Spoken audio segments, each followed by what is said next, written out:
Yokoso owashitare. So, welcome back. Here's another one of these learning classical Japanese through video games video. Anyway, so we're going to be going over the third mythic tale from Ghost of Tsushima, the Curse of Uchitsune. And hopefully you can learn a little bit about classical Japanese, why it's cool, and you can come to understand it a little bit better through watching this little video that we've got here. Hopefully you enjoy it, and we're going to get right into it so we don't have any more time than we need to, because these videos take a long time. So let's get into it, and let's just have at it. Let's just go.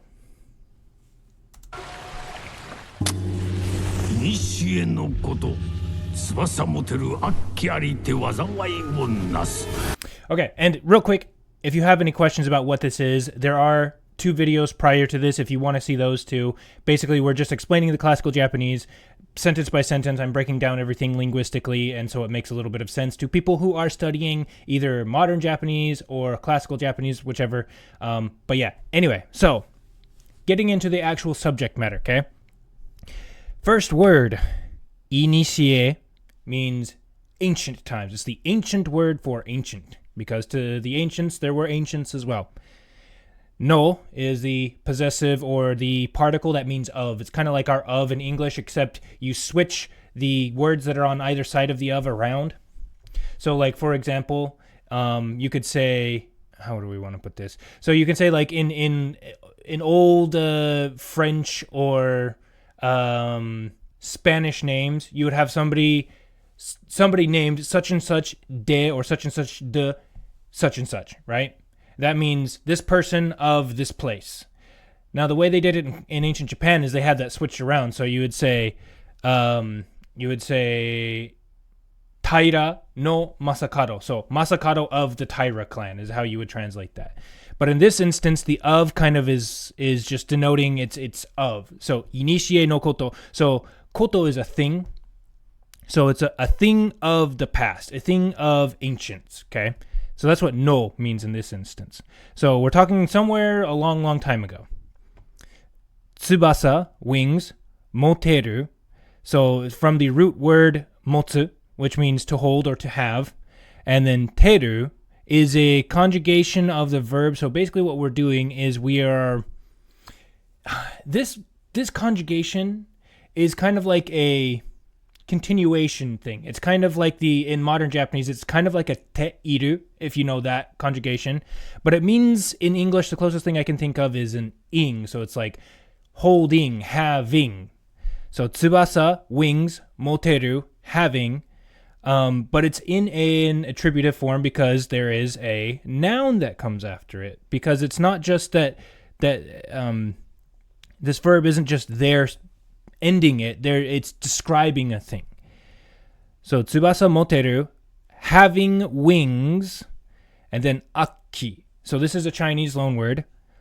From the word, this first kanji is aku, means evil, and then ki is the Sino-Japanese pronunciation of the word oni, so a demon. So akki, an evil demon, a monster, that kind of a thing.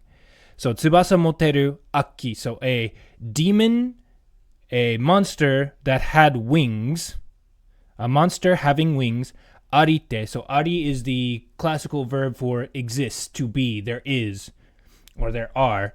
But we have it in this di form, so we can add the connective te, so that means that we're not done with the sentence. So, a long time ago, there was a demon with wings, and, that's what the te means, the and.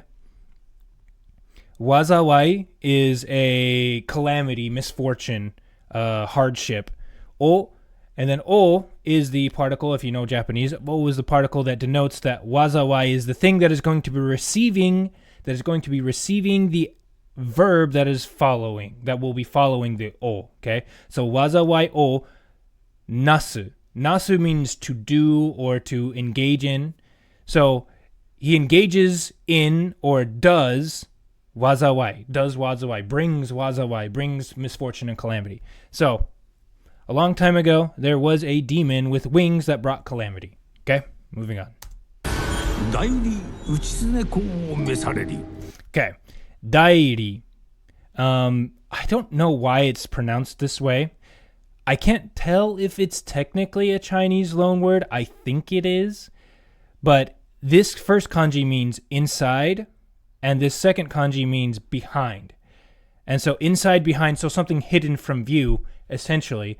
And that is more literally what that means. But more technically what it is, and what it actually does mean, is the court, the imperial court or the emperor. Because, the imperial court and the emperor was not something that just anybody could go up and see. It's not something that was out in the open for everybody to engage with. The emperor and the court were kind of hidden.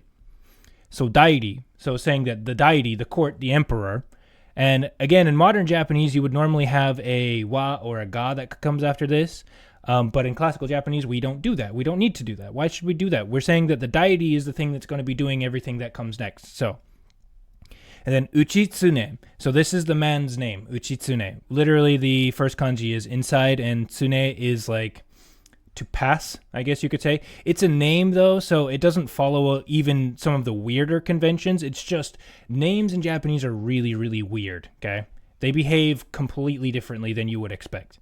But Uchitsune is this guy's name. And then we've got this ko at the end of it, this other kanji, which if you were watching, if you've seen the previous video, you'll know that this ko means like public or official, I guess you could say.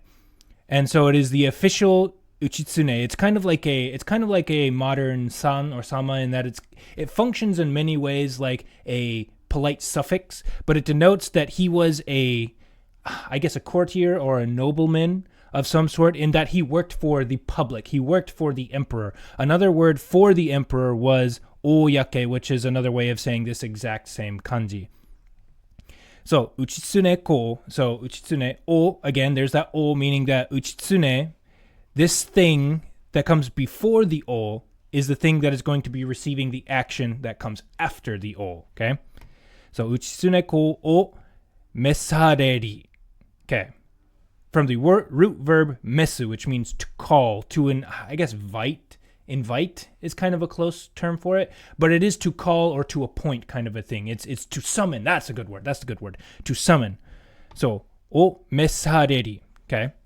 Now, the reason why it's conjugated like this, because the ending form of this verb is mesu. And the reason why it's not just mesu is because it is the emperor speaking this. It is the emperor doing this. And to signify honorific, to be honorific, to make a verb honorific, a lot of times you put it in this passive form is what this form is. So instead of mesu, it's mesaru, right?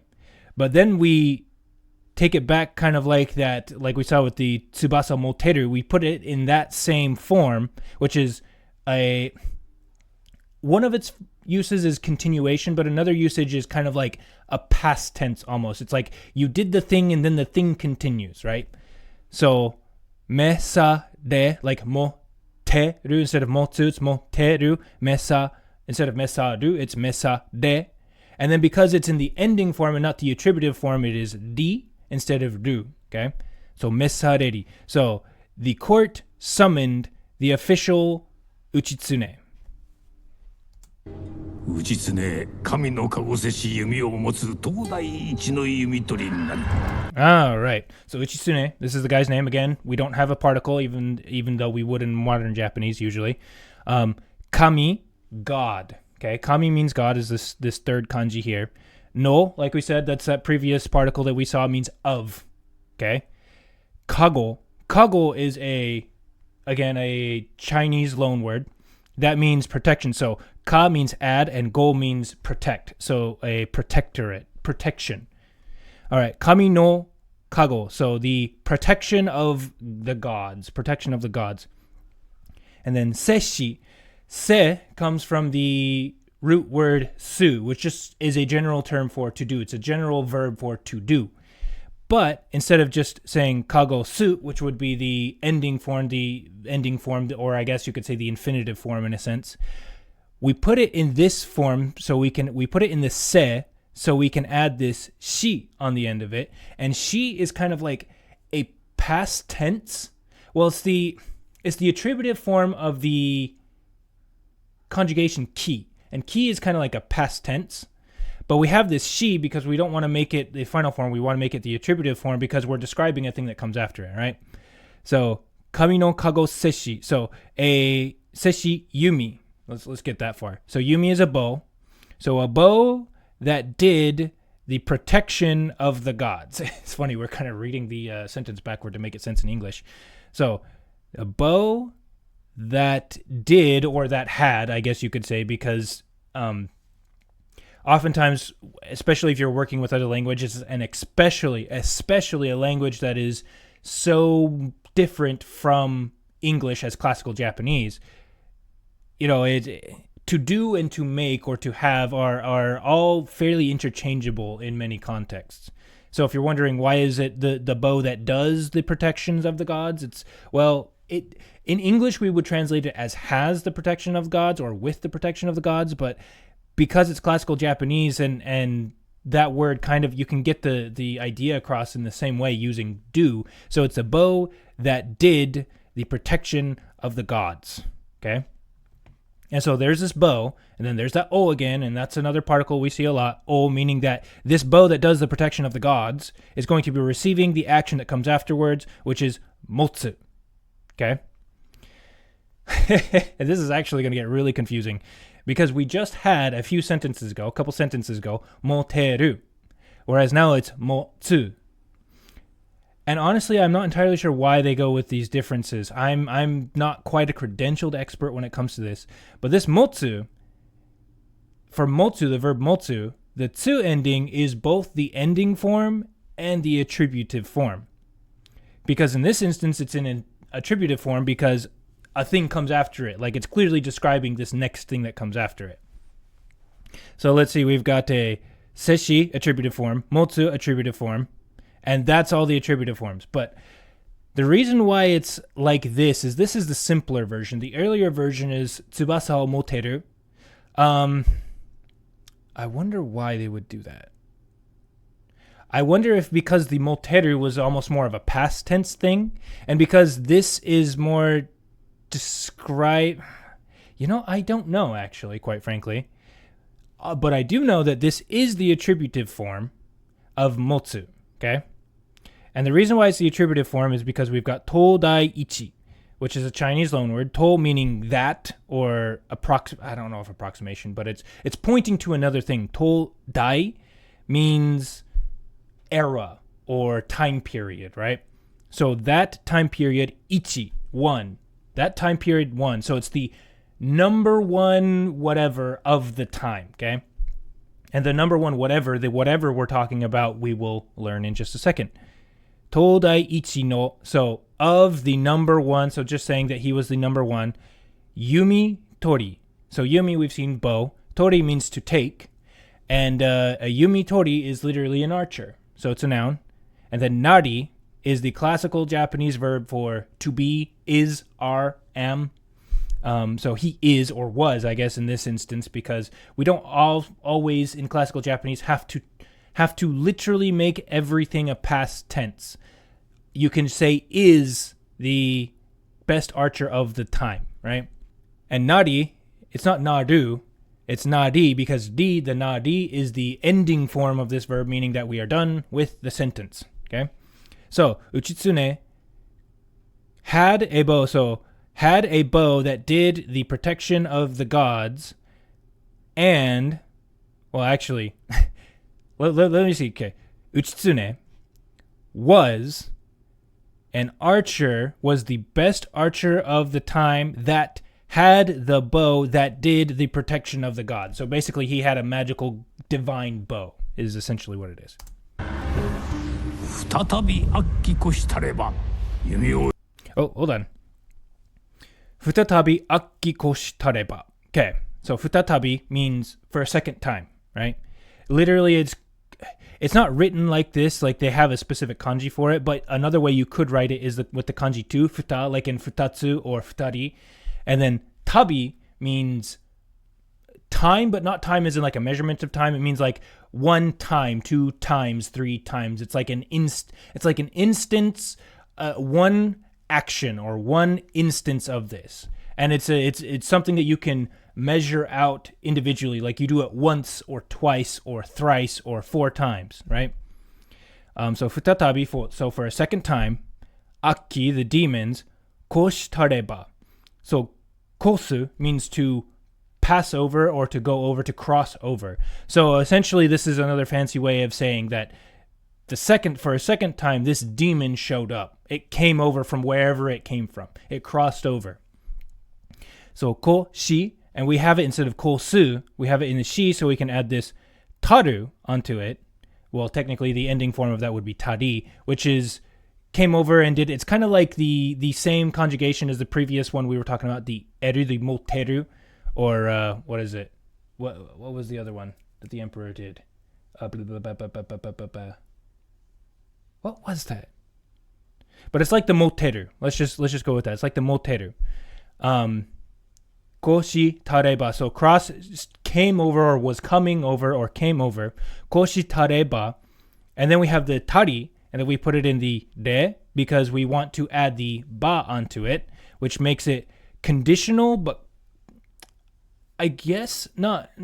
It's conditional, but it's directly conditional. It's not hypothetical. It's because or when this demon came over for the second time. Koshitareba. And I mentioned this in a previous video. The reason why it's tareba, and if you know modern Japanese, you'd be like, well, shouldn't that be if? Well, if it was koshitaraba, it would be if. But in classical Japanese, if it was because it's koshitareba, not aba, it means because or when. So when this demon came over for a second time. Okay. Yumi, so bow. O, meaning that it's going to be receiving the action that comes after it, which is the hitsukami. So hitsukami is a combination of two words. Hiku means to pull, and then tsukami means to like take hold of, to seize. So he draws his bow, and the reason why it's hitsukami because it adds a little bit of a oomph to it. You know, it's like, oh, he pulls his bow back. And if you know anything about this game, this bow that you get is the really big, like heavy bow that's really, really strong. So they're really emphasizing the power behind this bow. So Yumi o hitsukami. So he pulls back, he draws the bow, hitsukami, and then this is a connective form, meaning that we're not done with the sentence. Hitsukamu, this would normally be hitsukamu, but now it's hitsukami because we're continuing with the sentence. I is the root verb is iru, but it's in a connective form, which is I, which means to shoot, like with a bow or a gun or something like that. Otosam. So the root verb is otosu, which means to drop or to fall, and it's a transitive verb, meaning that this thing doesn't happen of its own accord. It means that I do this thing to another thing, or so-and-so does this thing to another thing. So it's not that the other verb is otsu, would be in classical Japanese, ochiru, which is a thing falls. But otosu, ochiru, if you go from ochiru, otsu to otosu, that means I make this thing fall, right? I cause it to fall. So, I otosam, so to shoot down. And then we have it in the sam because this denotes, what's the word? Volition, intention. That's what he's wanting to do. That's what he attempts to do. So, I otosam tote. Okay, this one's a little bit rough. So the to in this, like I said in a previous video, is if you know modern Japanese, you understand what it is. It's like to yu, to yomu, to wakaru, or to shiru, right? It kind of means that. So like, for example, in modern Japanese, you say are or how would you say? Omoshiroi to yonda. I read that. It was interesting. Omoshiroi to omotta. I thought that it was interesting. Okay? So this is that same thing. Otosan to. So he's thinking. He's intentionally. He's attempting to shoot it down. However, in modern Japanese, you would technically have to have some kind of a verb after the to. Otosan to omo. Like otosan to omotte, otosan to shite, or something like that. But in classical Japanese, they just leave the verb off because we know exactly what he's doing. It doesn't matter if he's thinking it or it doesn't matter if he's thinking it or he's saying it or whatever. It's clear that this is his intention. His intention is that whatever. Okay, and then we have the te, which is a connective, so it means that he's attempting to shoot it down, but the sentence isn't over yet. He's thinking to shoot it down, and tachi ni keri. So from tachi comes from the root verb tatsu, which means to stand. And we have it in the chi, which is connective. So tachi ni. Ni, okay? The original form of this ni is actually technically nu. And this is something we haven't actually seen up to this point, even though it's all over in classical Japanese. So the ni comes from the auxiliary verb nu, which means to completely do, or to do and be, it's done. Not that it's done per se, because it's not technically a past tense. It's just that he did this and that's the state that he's in. However, we want to add a little bit of a storytelling pizzazz to it, a little bit of poetic emphasis to it. And we also want to stress that this is a tale that was long in the past. So, because normally you could say tachinu, and then that would of itself basically denote a past tense. That would be enough past tense. However, we want to add a little bit more of a to it. So we add the keri, but in order to add the keri, we have to take the nu and put it into ni, because of in order to attach keri to something, it has to be in a connective form. So, that is to say, tachi ni keri, he stood. But he stood, and then we have some poetic emphasis to it. So he took his bow, he drew it, and thinking to shoot down the beast, even though we don't have to say the evil demon, thinking to shoot it down, he stood. And then he stood resolutely, or with some strength, right? Because that's the whole kind of theme of this sentence, is that it's kind of like a, oh, and we're amused by it. We're like, oh, wow, that's why you have the keri on it. Anyway.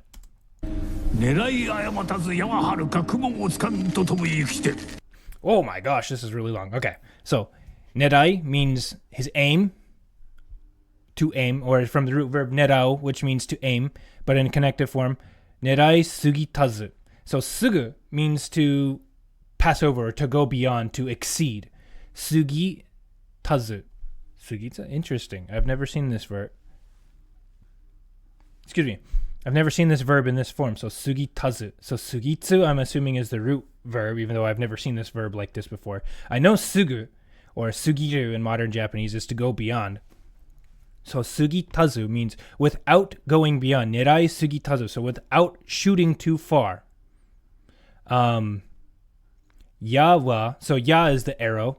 Wa is denoting that the arrow is what we're kind of talking about. The arrow is the thing that's going to be doing the action. Haruka. Haruka means very far off, way far off. Haruka actually shows up a lot in Japanese music. I can think of one of my favorite, one of my favorite endings to Bleach, Haruka Kanata. Haruka means like far off, and Kanata means over there, that over there. Anyway, so ya wa haruka kumo. So haruka kumo. So haruka kumo. We're talking about the clouds that are far off. The clouds are so far up in the sky. O means that these clouds that are far off in the sky are going to be receiving the action that comes after. Tsukam to. So tsuku comes with, well, the root verb is tsuku, which means to pierce. Kumo tsukam. And again, we see that same conjugation, meaning intention, or intention, or will, or desire. That's what his goal is. So kumo tsukam to, right? So intending to pierce the clouds, so yawa haruka kumo tsukam to tobi yukite. So they're kind of personifying this arrow at this point, as they're saying that the arrow seemed to have a mind of its own, and that it went flying up as if to pierce the very clouds itself. Because tobi means to fly, and we have it from the root verb tobu, and then we have it in the i, so it's connective, tobi yukite. So yuku means to go, so to fly and to go. So it's not just like flying nowhere, it's like it's shooting off, right? And then yuku is the root verb, and then we have it in the ki, so we can add the te onto it, meaning that we're not done with the sentence. So it's that it flew off and blah blah blah. So not missing his target. The arrow, or not missing its target, the arrow flew and went as if it were to pierce the clouds. Kind of a thing, okay?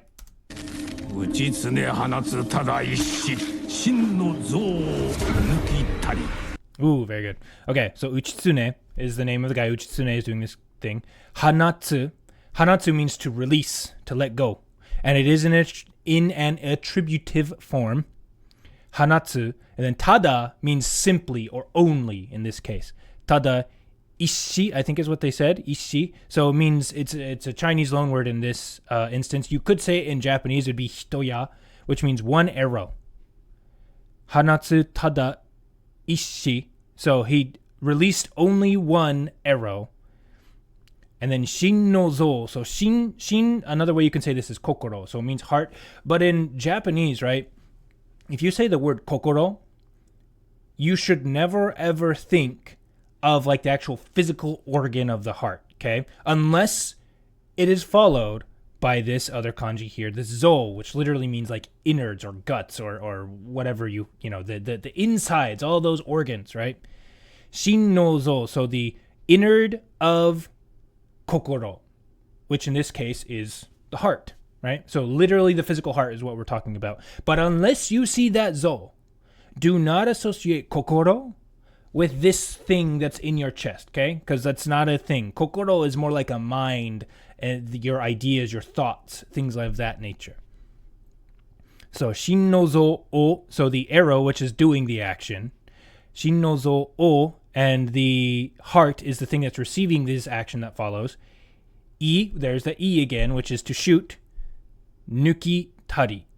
So nuku means to, it technically kind of means to pull out is one way of thinking about it.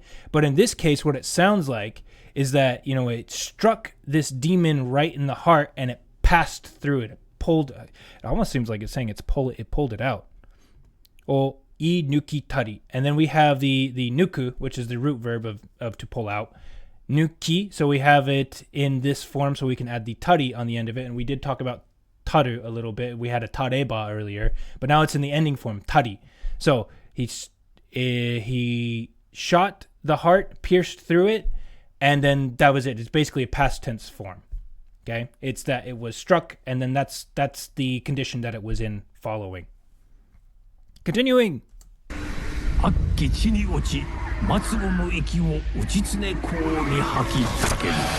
Okay, so Aki, the demon. Chi ni, so chi is the earth. And then ni is the particle that means like toward or at. So to earth, ochi, and we've already talked about otsu is the root verb. Otsu is, and in this instance, instead of otosu, which is to cause something else to fall, this one is otsu. Well, yeah, instead of otosu, which is to cause something else to fall, this one is otsu, which is to fall of itself. It is not a transitive verb. It is not an action is being done to a thing. It is the thing is doing the action. So chi ni ochi, and then we have it in this form instead of otsu. We have it in ochi because we're still talking about the sentence is still going on. Then matsugo. So this is another Chinese loan word. Matsu means ending, and go means ending. So final. This happens a lot in Japanese where you'll have two kanji that technically mean the same thing, but because in ancient China, they really don't like to use just single kanji, because a lot of times if you say one kanji, because if you just say one word, that in and of itself, just the sound, it could mean a whole bunch of different things. So they like adding an extra one there because then it becomes much clearer which word they're actually saying. So we've got last, and then no, of, and then iki is breath. So breath of last, so the final breath. O, and so this final breath is the thing that's going to be receiving the action that comes afterwards. So the demon fell to the earth, and then with a final breath, uchitsune ko ni, so there's that ni again, so toward, at uchitsune, haki kakeru. So haki means to expel from one's mouth is the best way I can describe it. So you can, iki o haku is to exhale, right? Or another word that you can use, another instance that you can use the term haku is when you throw something up. That's usually what they say. And then, so haki, so haku, so to expel from the mouth. And then we have it in ki, so we can add the kakeru, which is to, literally means to hang up onto. However, in this instance, the best way to think about it is haki kakeru is to breathe onto. So he didn't just expel breath out, but he expelled it and he hung it up on uchitsune, right? So the demon fell to the earth, and with his final breath, or fell to the earth and expelled and hung his final breath on Uchitsune, right? So it's like a curse, right? He just, and some evil, bad juju magic came out and got all over Uchitsune, and you'll see what happens next. ほどなく内常随所に悪鬼の姿見えれば All right, hodonaku. So hodo means an extent, a degree, so a measurement. It can be a measurement of distance, of time, of age. It's just a general term for a measure. And then hodonaku. So it comes from the root. I don't know if it's technically a verb or if it's technically an adjective. It's a weird thing. Ancient Japanese kind of has this weird relation where adjectives and verbs aren't actually that different when you get down to the into the nitty-gritty of it. But naku means to not be. Nashi is the original verb, the original adjective. But we have it in the naku because that is the connective form of this adjective. So hodo naku, so without measurement or without time, or basically instantly, suddenly, boo, out of nowhere. Uchitsune, so that's the guy. Zuisho ni, so in the place that he was, again, this is a Chinese loan word. I forget what the zui is, but sho, this second kanji, means place. So in the place that he is, or I think temporary kind of is the best way to think of this zui. Or temporary or like a little bit. So zuisho, so the spot that he found himself, right? And there's that ni again. So ni, so at the place that Uchitsune was in. So in the place that Uchitsune, zuisho ni akki, so demons, no sugata. Sugata is a appearance, or the appearance, the sight. So let's just continue actually. So tsugata miereba. So miu, the root verb is miu, is to be seen. So it's not an active transitive thing. It's to be seen or is seen. In modern Japanese, it's mieru, but miereba. So when he and because he saw, because it was seen, because the visages of the demons at the place that Uchitsune was, suddenly Uchitsune, in the place that he was in, so it was seen. No, the appearance of evil demons was seen. I apologize. I'm sorry. It is a little confusing, but it is very old Japanese. So if you can understand it at all, that is praiseworthy. I'm doing my best here, but I only have so much time, and I'm only so smart. So I'll do my best if you do your best. Okay. So suddenly he all of a sudden saw in the place that he was in all of these other demons. They were everywhere. Boom! Instantly. 明賀の弓で余さず入れども人の叫びのみ聞こゆ Okay, this one's going to be a little complicated. Myoga, which I believe, if you notice, it's the same ga as in the kago. So it means to add to. Myoga, and then this myo, or me, means like underworld or otherworldly, right? No yumi de, so the otherworldly power. No, so of, yumi, bow. So the bow of otherworldly power. De, so by means of. And again, this is the modern Japanese, you know what de is, but de kind of means by means of. It's actually a contracted version of ni te, which I explained, I think, in the first video we talked about ni te versus de. But basically, de is ni te. And it's very interesting that they go with de because I think the reason why they did that is de was generally in large usage after the warriors took over control of Japan. And so it has a little bit of a masculine oomph to it as opposed to nite, which is a little bit more artistic and poetic, but a little less strong. But because this game is all about warriors and this story is about a man shooting down demons, we're going to go with the de, the masculine de. Okay. Yosazu. Okay, so Myoga no Yumi de, so with the bow of the underworld, or with the magical supernatural bow, yosazu. So yo means to exceed or to be more than is necessary. yosazu. So without being more than necessary. So basically like crazy. He's doing this like crazy. Like he's not sparing any action. He's just going crazy with it. It's a little hard to understand in English, but if you really want to understand Japanese and you're an English speaker, you really need to be good at like kind of taking some of your base fundamental assumptions about how language works and what a word means and like getting rid of that and building from scratch. So, yosazu. So, not being more than necessary is one way you could translate this. But in this instance, it means that he does it a lot. Okay? Yosazu, and then without doing the sa is the form that we need in order to put the zu on it, and the zu is the negative, so not doing things. So yukazu means to not go, or hanasazu means to not speak. And then iredomo, so there's the iru again, which means to shoot, and then we have it in the re instead of the i, or instead of the iru, because we need to have the e, so we can put the domo on the end of it. And domo means that despite or given that it didn't happen, or so despite shooting as much as he could. So despite shooting as much as he could, hito means person, human, no of sakebi, from the root verb sakebu, which means to scream. So hito no sakebi, and with this b we turn it into a noun. So the screams of people.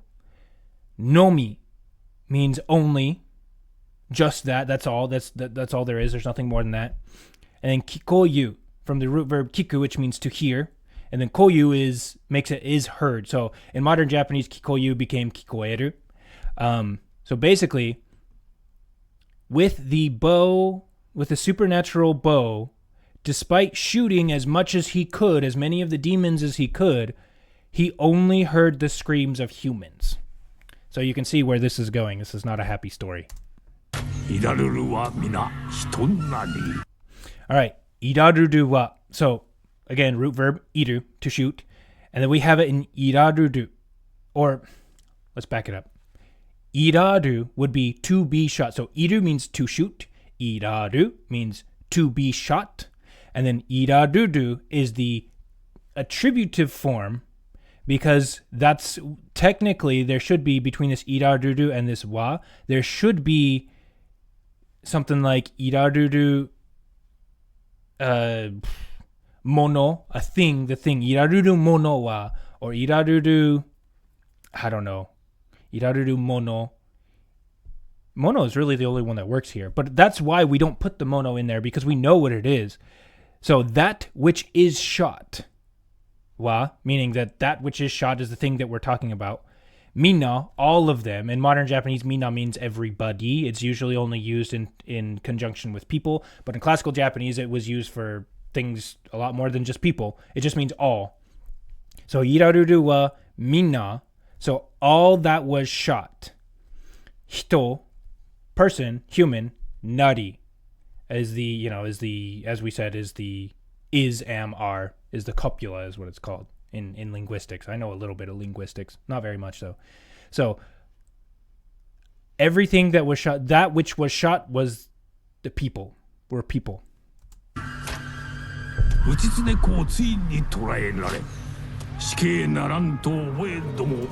Okay, uchitsune ko, so uchitsune, tsui ni eventually. So tsui means eventually, and then ni is that at or in. Tsui ni is just kind of a thing that means eventually, or in the end of it, at the end of it all. Toraerare. Okay, so I believe torau is what it would be in classical Japanese. Toraeru is the root verb, which means to be caught. So or toraeru means to catch, and toraerare is to be caught, but then we have it in this connective form because we're not done with the sentence. So uchitsune eventually, or in the end, was caught. Toraerare, and then we're continuing the sentence. And then shike, she is death. So this is, well, hold on. This is a Chinese loan word, and she means death, to die. And then ke is like a punishment, right? A punishment that is put upon people. So he was sentenced to death. Shike naram to oboe domo. So naram comes from the root verb naru, which we've gone over as copula, to be. And naram is the form that one of the ways that you can use this verb or this form, this ending form, this conjugation, is to denote, like we mentioned before, is to denote will or intention, but it also is used to denote speculation. Like, we're not sure how it's going to happen. It's not clear to us. We're kind of guessing. So, shike naram to. So, and there's that to again, that. So, shike naram to oboe domo. Oboyu is the root verb here, which is modern Japanese oboeru, which means to remember, but it's to be thought is a more accurate way of thinking it. To be thought. And then we have it in this e form, so we can add the domo, which means even though, or despite.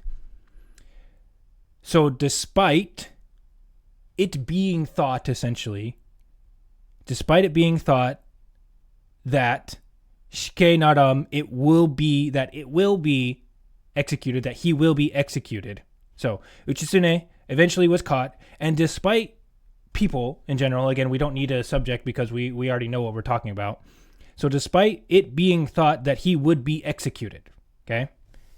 It's a little bit hard to follow, but so everybody's thinking, oh man, he just killed a bunch of people. He's definitely going to be executed. Okay. Mikado is this first kanji. Mikado means the emperor. So the emperor, aware. Aware is this one's hard to translate, not because it's actually hard to translate because it's some weird grammar thing, but because it's a concept that doesn't really translate very well. I'm sure there is a word in English that's really good for it. But aware means sadness or pity. So aware ni. So the emperor pitied him, was sad for him. Aware ni, and then I don't know how badly explaining this ni would be really hard. This is both a grammar thing and it's a concept that's hard. But it's hard to understand. But you add this, if you put this ni after a noun, it kind of turns it into an adjective. So then we can use it as an adjective to describe a thing, or an adverb in this case, to describe how somebody is doing a thing. So aware is like sadness or pity. Yeah, sadness or pity. So aware ni is to think sadly or think pitiably, I guess you could say. Or pittily, I don't know. And then oboshi mesu.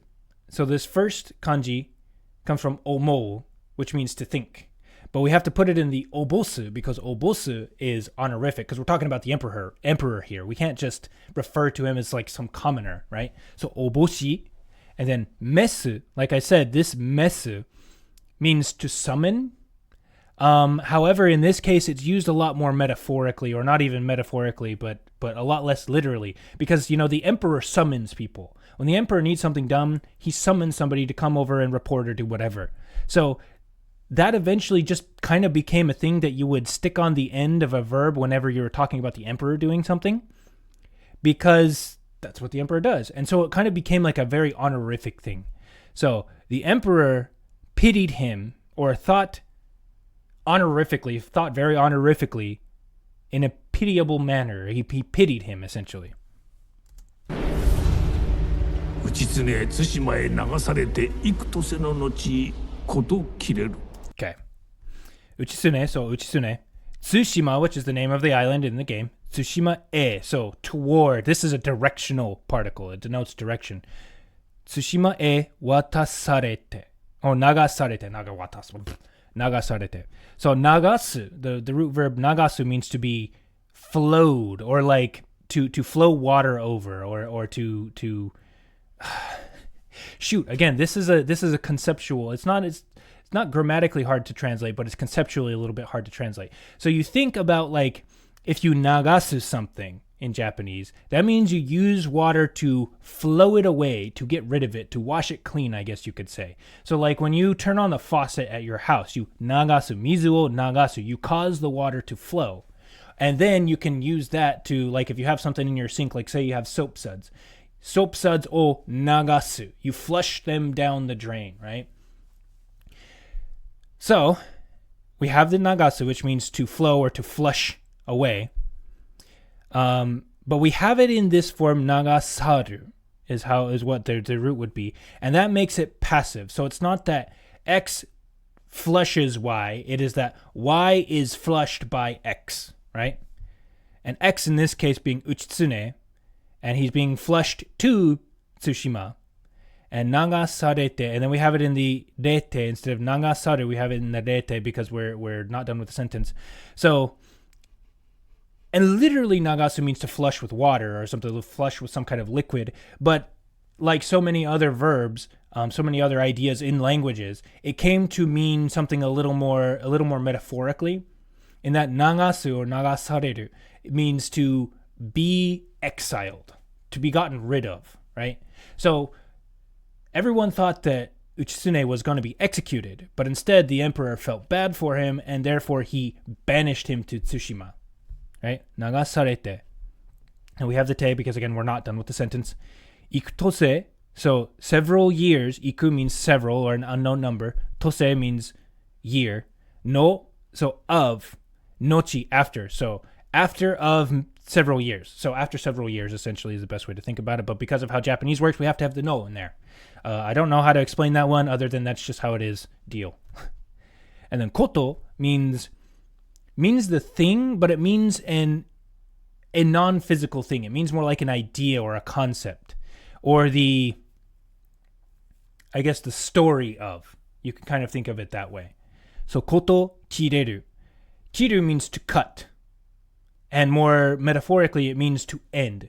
So kireru is that that conjugation that we saw previously, like moteru, which means that's the state that it's in. This happened in the past, and the state is continual. So after several years, so he was banished to Tsushima, and after several years, we lost word of him. We don't know what happened to him. All right, so oboyu is, again, to be thought. Oboyuru is the attributive form because we're describing a thing. So oboyuru mono, so mono means people, or somebody, person. Oboyuru mono, so person that remembers. Mo, so even. Mo means even, it's a particle that means even. Oboyuru mono mo wazuka. Wazuka means like very few or scarce, scanty. Wazuka nari, and then nari is copula is. So very few people, even very few people, scarce are. So there are very few people who remember, who not many people remember this. All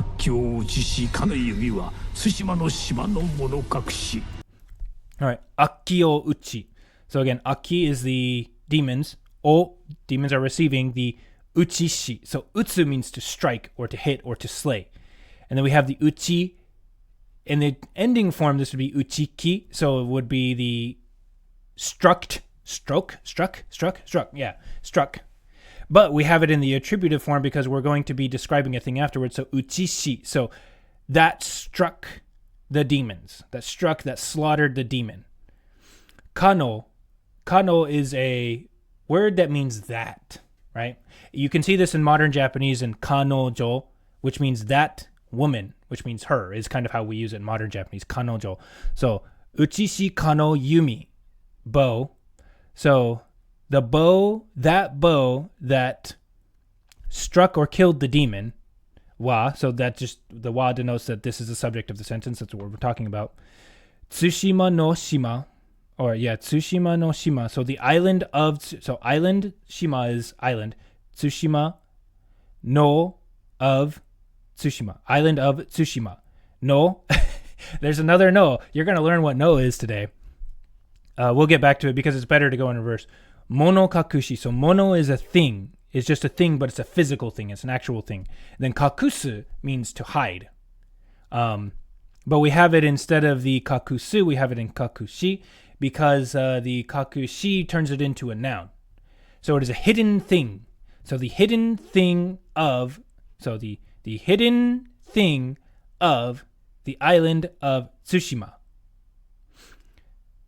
So to put this whole thing together, that bow which struck the demon is, and I guess at the end of it we're going to get the is, but the wa means that this is what we're talking about. So the bow that struck that bow that struck the demon is a hidden item of the island of Tsushima. 弓が待つのは名人かはたまた呪いの生贄か Okay, this is the last sentence. So, yumi ga matsu. So, yumi, the bow, ga means the bow is doing the thing. So, they're personifying the bow. Matsu, to wait.